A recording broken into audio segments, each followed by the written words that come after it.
Good morning children. Welcome to class 6 IT Physics online class. So children, we already started the second chapter, that is kinematics. Is it? We already started kinematics, and in the last class only we started some topics also. So we will continue the same. So let's see. Rest, motion. These two topics we discussed in the last class, and I gave one question to you. Is it not? To think on that.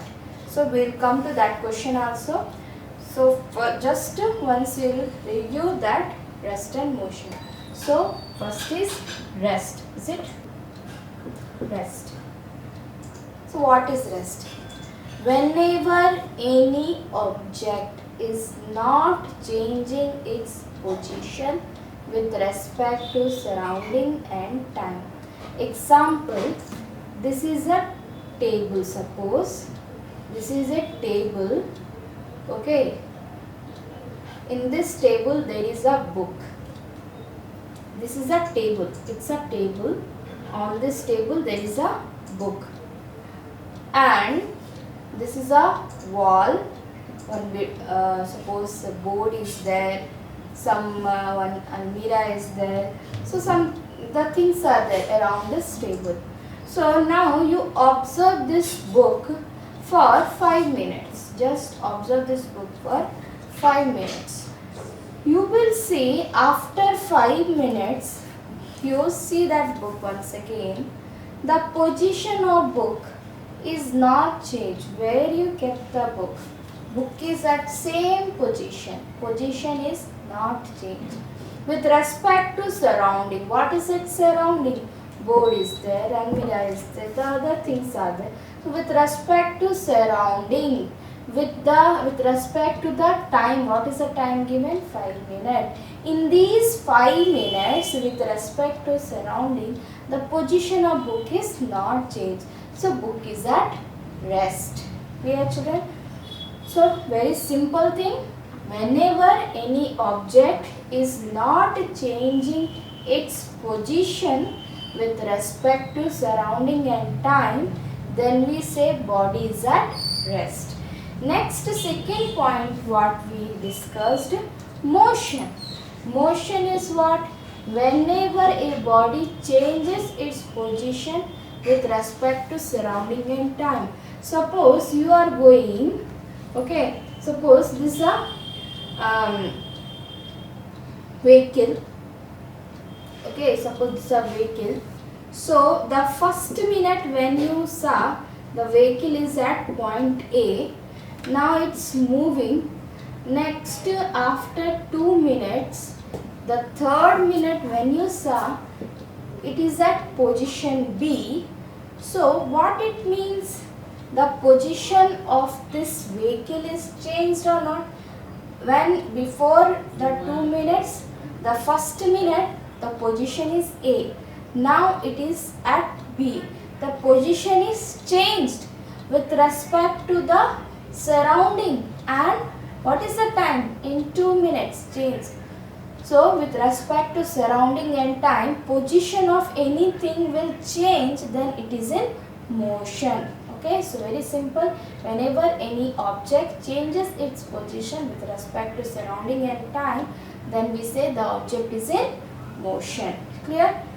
Now the third thing, what? Rest and motion are relative states. What it means? Relative states. So rest and motion, children, rest and motion are relative states. So what it means that sometimes we think the object is in rest, but it is in motion for some observers, but it is in rest to some other set of observers. So rest and motion are depend of any object depend upon the reference observer's frame of reference. Clear? Example, I gave you the one question in the last class. What? Suppose you are sitting in a moving bus. A bus. Okay, you are sitting inside a bus. Which bus? A moving bus. So when you will see around you, There are other passengers also there. They are also sitting. No one is changing their position. So what I say, whenever any object is not changing its position, it is said to be in rest. So you are sitting, the other passengers are also sitting. In reference of each other, you are in rest. But when you will see outside the window as the bus is moving, what you will observe? You will observe that things are going back because your bus is going front. Means what? You are in motion. Okay. So now you think, are you in rest or in motion? Huh? So here you see, here is a condition of rest and motion are relative states. You are in rest with respect to the things inside the bus, but you are in motion with respect to the things outside the bus. Clear? So, rest or motion are relative states that depends upon the observer's frame of reference. Clear? One more example I will give. Example, suppose you are sitting in your place. Okay, so you will think you are in rest. Okay, see, as we are all at the surface of earth. So, here suppose you are sitting, means you are thinking you are in rest, but our earth continuously in motion. We are in state of rest or motion. So with respect to each other on the surface of earth, you are in rest only, but with respect to the things outside, well, with respect to the things in space, you are in motion because earth completely is in motion. Clear, children? So rest and motion are the relative states that depends upon what? Observers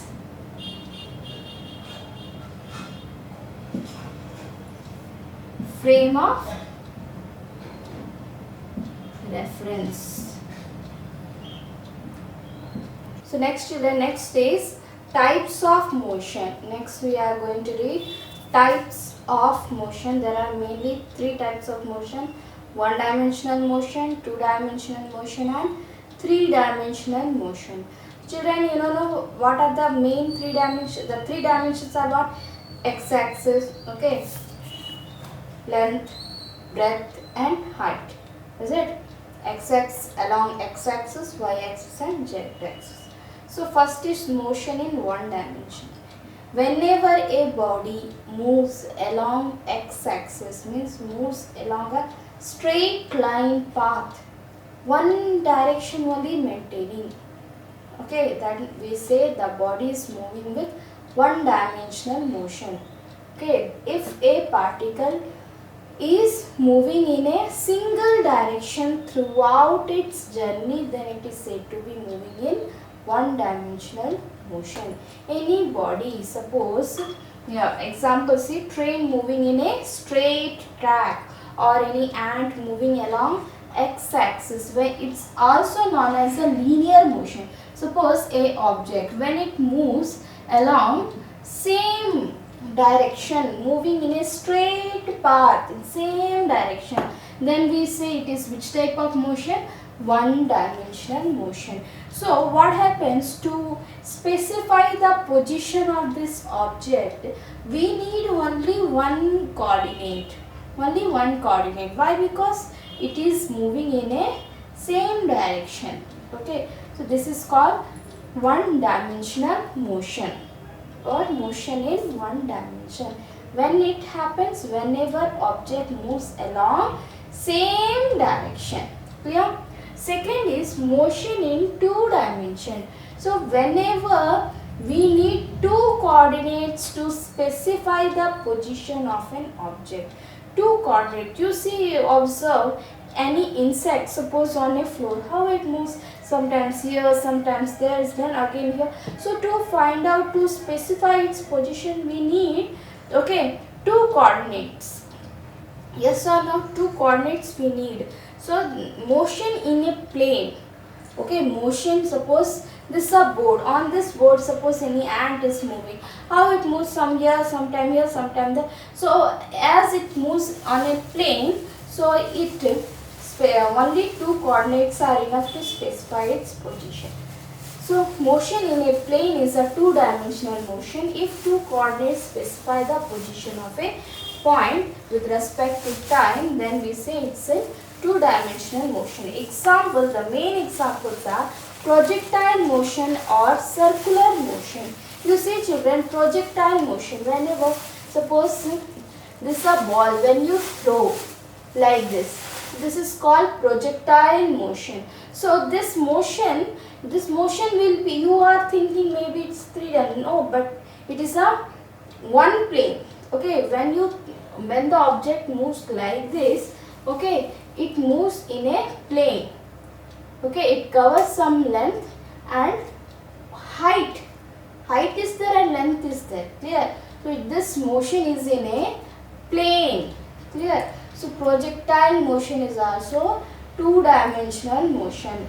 Then circular motion. Circular motion is also two-dimensional motion. Clear? So these are the motion in two dimension. Means what? Whenever two coordinates specify the position of any object, then we say body is moving with two dimension.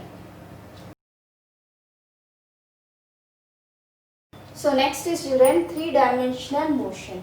Three-dimensional motion means a motion which includes three dimensions. All the three dimensions, length, breadth and height, all the three dimensions includes. So motion in space. Okay, motion in space.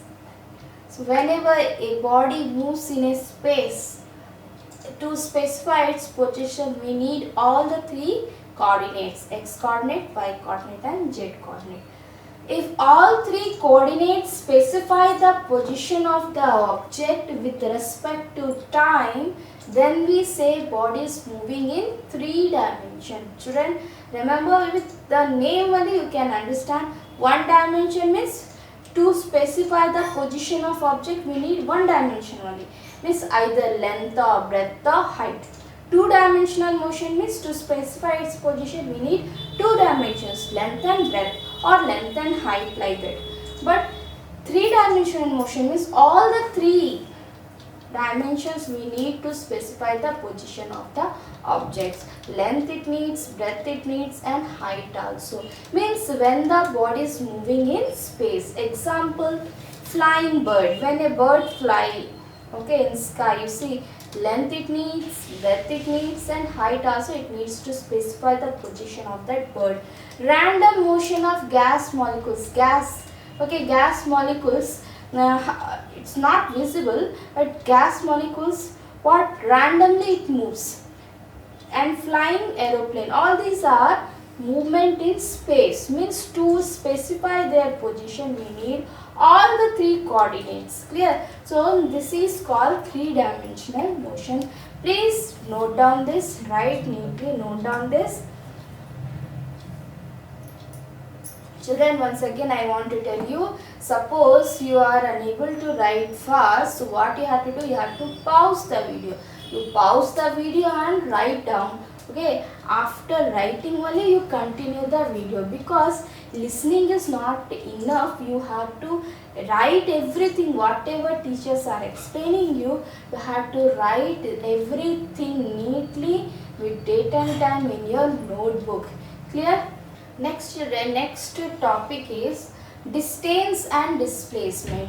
Maybe you saw different places. Distance also somewhere mentioned, displacement is somewhere mentioned. What is the actual difference between distance and displacement?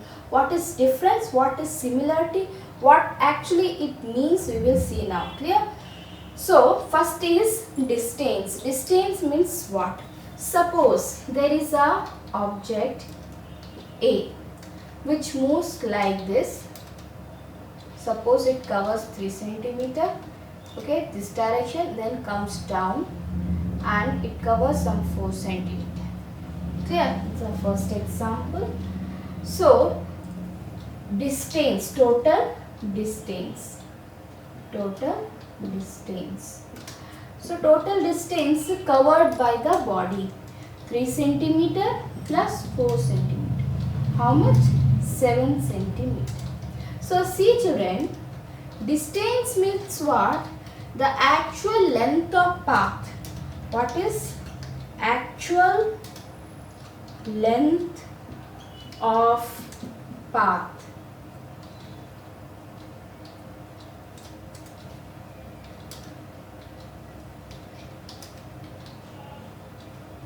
Covered by body.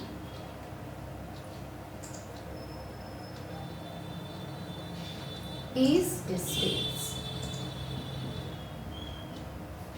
SI unit meter. Okay. What is its nature? Scalar.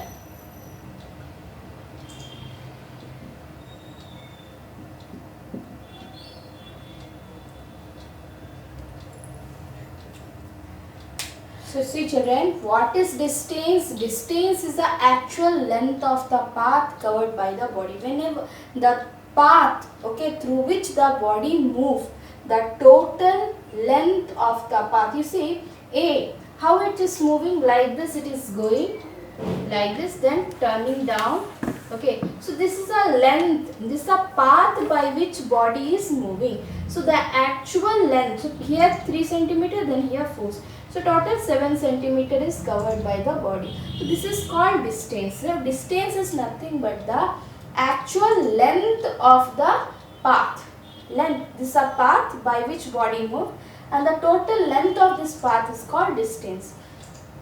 SI unit of distance is meter, because distance is nothing but length, is it not? So its SI unit is meter. And what is its nature? It is a scalar quantity. It is what?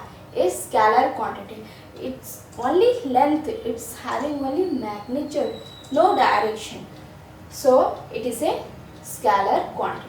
Next is displacement means what? So displacement, I will give you one example. Suppose a body is there, P. Okay, it moves like this, 2 centimeter. Then like this it came, 2 centimeter, Q. And again it came back. Like this it moved, then here, and again came here. Suppose 4 centimeter. So displacement is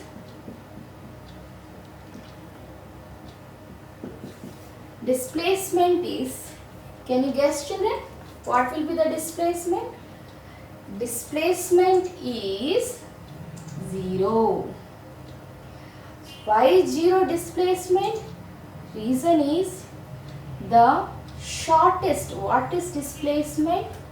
Shortest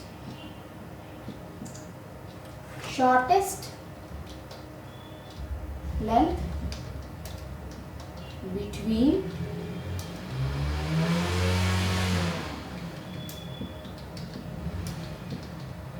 initial point and final point.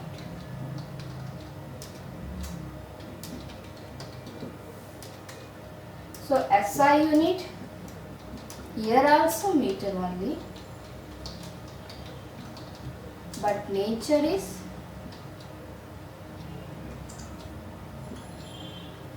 watt.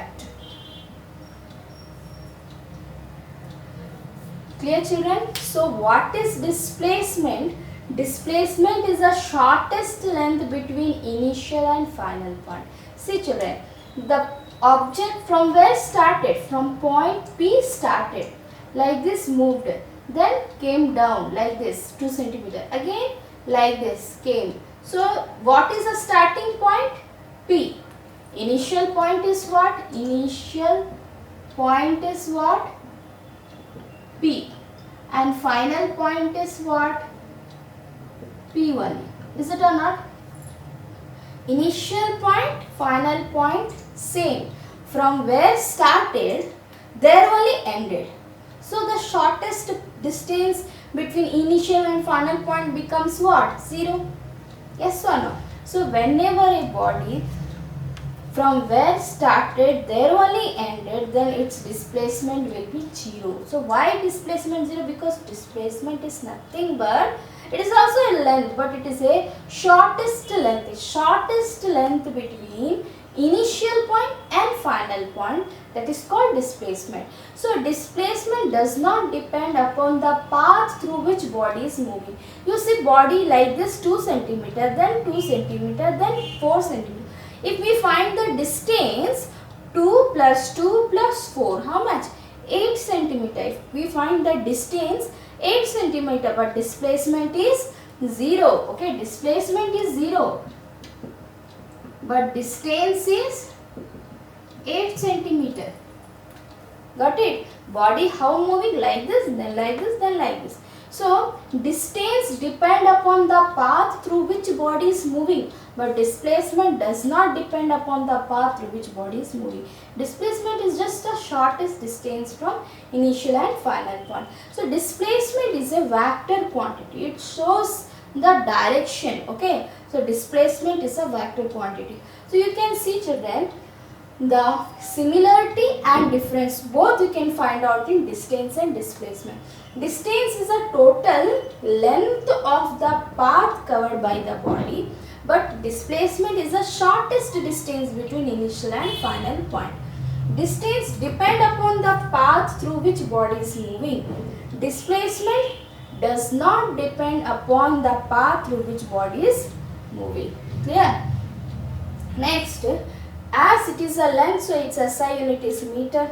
Displacement is also length, its SI unit is also meter. This is a similarity between distance and displacement. Both have same unit. Then nature, distance scalar quantity. It does not gives you the direction, it gives only magnitude. But displacement is a vector quantity. It gives you direction also, magnitude and direction both. So it's a vector quantity. Okay, now children, please write down this. And not only this much, we will discuss again more than this in the next class on distance and displacement. I hope you understood these terms, and we will see some more examples which clarify your mind on distance and displacement. Okay, write down this. Thanks for watching.